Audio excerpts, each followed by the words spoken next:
ذاکر نائک کا کیا مسلک ہے؟ ذاکر نائک آدمی ٹھیک ہے یا نہیں؟ ذاکر نائک خبتی آدمی، خبتی سمجھتے؟ جس بندے کے پاس علم کم ہوتا ہے اور عقل کو علم پہ غالب کرنے کی بھرپور کوشش کرتا ہے۔ ہم دبئی میں تھے، ایک مجلس چل رہی تھی، ایک مولوی صاحب فرمانے لگے کہ مولانا صاحب ذاکر نائک تو بڑا دین کا کام کرتا ہے۔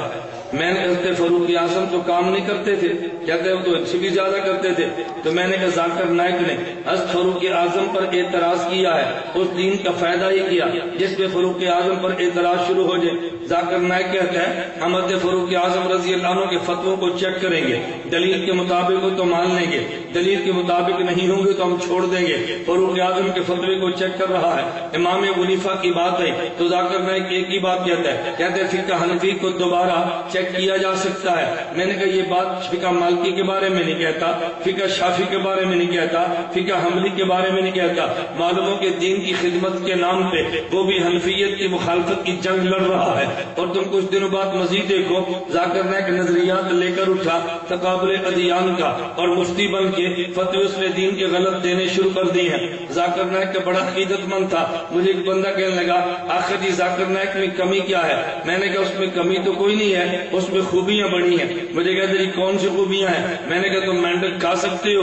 مجھے کہتے جی نہیں۔ میں نے کہا کچھوا کھا سکتے ہو؟ مجھے کہتا ہے جی نہیں۔ میں نے کہا ذاکر نائک تو کہتا ہے کھا سکتے ہو، کہتا جی کہاں لکھا ہے؟ میں نے کہا میں کتاب دیتا ہوں، سیڑھی دیتا ہوں۔ ذاکر نائک سے کسی نے پوچھا کہ مینڈک اور کچھوے کھا سکتے ہیں؟ ذاکر نائک فرمانے لگے قرآن کہتا ہے لحمن طریہ، گوشت فریش ہونا چاہیے، خواہ مچھلی کا ہو خواہ مینڈک کا ہو۔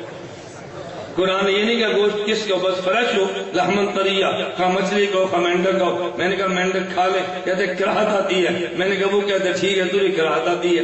ایک شخص کہنے لگا ذاکر نائک کے بارے میں آپ کی کیا رائے ہے؟ میں نے کہا مجھے بتاؤ آپ جنت میں جائیں اور آپ کی گھر والی کے خامد کوئی اور بنے، تم برداشت کر لو گے؟ کہتا نہیں میری غیرت کے خلاف ہے۔ تو میں نے کہا ذاکر نائک کی کتاب ہے اسلام میں خواتین کے، اسلام میں حقوق نسواں۔ ذاکر نائک سے ایک لڑکی نے پوچھا جنت میں مرد جائے گا اس کو تو حوریں کئی مل جائیں گی، عورت جنت میں گئی تو کیا ملے گا؟ کہتے ہیں مرد جنت میں گیا تو جنت کی بنی عورت ملے جس کو حور کہتے ہیں، اگر عورت جنت میں گئی اس کو جنت کا بنا مرد ملے گا جسے حور کہتے ہیں، جسے حور کہتے ہیں۔ میں نے کہا برداشت غیرت کی کر لیں؟ کہتے جی نہیں۔ میں نے کہا وہ تو کہتا ہے کہ جس طرح مردوں کو حوریں ملیں گی عورتوں کو مرد ملیں گے، ان کو بھی حور کہتے ہیں۔ اور دلیل کیا دی؟ علم دیکھو دلیل کیا۔ میں نے کتاب کا نام دیا، تم گھر جا کر دیکھنا کہ میں غلط بات تو نہیں کہہ رہا۔ دلیل کیا دی؟ کہتا قرآن میں ہے زوجناہم بحور عین، ہم ان کا نکاح حور سے کریں گے۔ اور حور عام ہے، مذکر کو کہتے ہیں مؤنث کو بھی کہتے ہیں۔ میں نے کہا یار تو کیسا عجیب انسان ہے، عربی کی گرامر نہیں جاتا۔ زوجناہم، ہم کا نکاح کریں گے حور سے، تو ہم مذکر کو کہتے ہیں مؤنث کو؟ بھائی ہم ضمیر جو ہے مذکر یا مؤنث؟ تو جب ہم مذکر ہے تو مذکر کا نکاح جس سے ہوگا وہ عورت ہوگی یا مرد ہوگا؟ کہتا ہے یہ دونوں کو شامل ہے، علم اور عقل دیکھو۔ لیکن چونکہ آپ کے علم میں نہیں ہے، آپ میڈیا کے شیدائی ہیں، میڈیا میں نظر آتا ہے، لوگ اس کو بڑی جلدی قبول کر لیتے ہیں۔ میں ایک چھوٹی سی بات کہتا ہوں، مجھے جدہ میں ایک ساتھی کہنے لگا ذاکر نائک علماء حق میں کیا فرق ہے؟ میں نے کہا بات سمجھو، جو سرچ اور ریسرچ میں فرق ہے وہ علماء حق اور ذاکر نائک میں فرق ہے۔ کہتے جی میں سمجھا نہیں ہوں۔ میں نے کہا اچھا میں سمجھاتا ہوں۔ یہ جدہ میں آپ کے قریب بہت بڑا یہ کھیلنے کا گراؤنڈ ہے، اسٹیڈیم، اس کا نام کیا ہے؟ کہتا ہے الاتحاد۔ میں نے کہا اس میں رات کو یہ عرب فٹ بال کھیلتے ہیں؟ کہتے ہیں جی ہاں۔ میں نے کہا بڑی بڑی لائٹیں لگی ہوتی ہیں رات کو دن کا منظر پیش کرنے کے لیے، اس لائٹ کا نام کیا ہے؟ مجھے کہتے ہیں سرچ لائٹ۔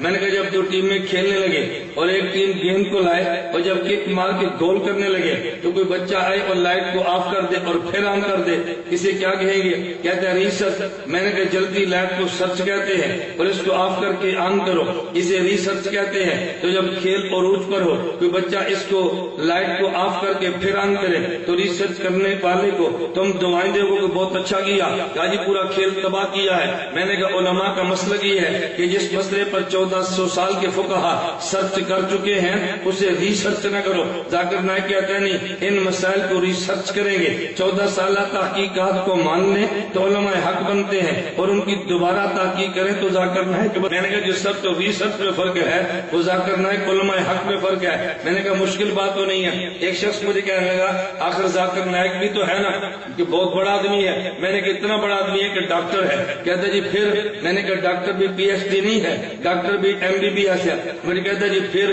میں نے کہا ایک کام مولوی صاحب کا ہے، ایک کام ڈاکٹر بھی MBBS کا ہے۔ مجھے کہتا دونوں میں کیا فرق ہے؟ میں نے کہا بھی آپ نے پوچھا ہے، آپ نے ناراض نے بات سمجھنی ہے۔ اگر کبھی آپ نے نبض چیک کرانی ہو تو MBBS ڈاکٹر کے پاس جاؤ، اگر آپ نے میدا چیک کرانا ہو MBBS ڈاکٹر کے پاس جاؤ، مثانہ چیک کرانا ہو MBBS ڈاکٹر کے پاس جاؤ، اگر وہاں نہ جا سکو پیشاب چیک کرانے کے لیے بھیج دو۔ میں نے کہا اگر آپ کو پیشاب چیک کرانا پڑے اس کو تھیلی میں بند کریں اور ڈاکٹر ذاکر نائک کے پاس بھیج دیں، وہ MBBS اس کا یہ کام ہے، اور مسئلہ چیک کرانا پڑے آپ اس کو لفافے میں ڈالنا اور دارالعلوم دیوبند بھیج دینا، مسئلے والا لفافہ ہمیں بھیجنا، پیشاب والا لفافہ اسے بھیجنا۔ مسئلہ چیک کرنا عالم کا کام ہے، پیشاب چیک کرنا ڈاکٹر کا کام ہے۔ اب اس میں غلط بات تو نہیں ہے۔ اچھا آپ بتائیں کبھی آپ نے پیشاب چیک کرانا ہو تو آپ مدنی آتے ہیں، کہاں جاتے ہیں؟ اسپتال۔ اور مسئلہ پوچھنا ہو تو پھر تو یہی تو میں روتا ہوں۔ مسئلہ پوچھنا تو عالم ہے، پیشاب چیک کرانا تو ڈاکٹر ہے۔ میں نے کہا اس سے پیشاب چیک کراؤ، مسئلے چیک نہ کراؤ، جو ان کا کام ہے وہ چیک کراؤ۔ اور یہ PhD ڈاکٹر نہیں ہے، MBBS ڈاکٹر ہے۔ مجھے کبھی تعجب ہوتا ہے جب میں تنقید کرتا ہوں نا تو بات دنیا دار کالج کا طبقہ کہتا ہے مول صاحب آپ نے اتنے بڑے آدمی پہ تنقید کی ہے۔ میں نے کہا اس نے فاروق اعظم رضی اللہ عنہ پہ تنقید کی ہے، تمہیں کیوں سمجھ نہیں آتی؟ امام ابو حنیفہ پہ تنقید کی ہے، تمہیں کیوں سمجھ نہیں آتی؟ حضرت حسین کی تنقید کی ہے اور یزید کی حمایت میں فتویٰ دیا ہے، تجھے کیوں سمجھ میں نہیں آتا؟ وہ اتنے بڑوں پہ تنقید کرے وہ تب بھی بڑا ہے، ہم ایسے پر تنقید کریں پھر بھی چھوٹے ہیں۔ اللہ میں بات سمجھنے کی توفیق عطا فرمائے۔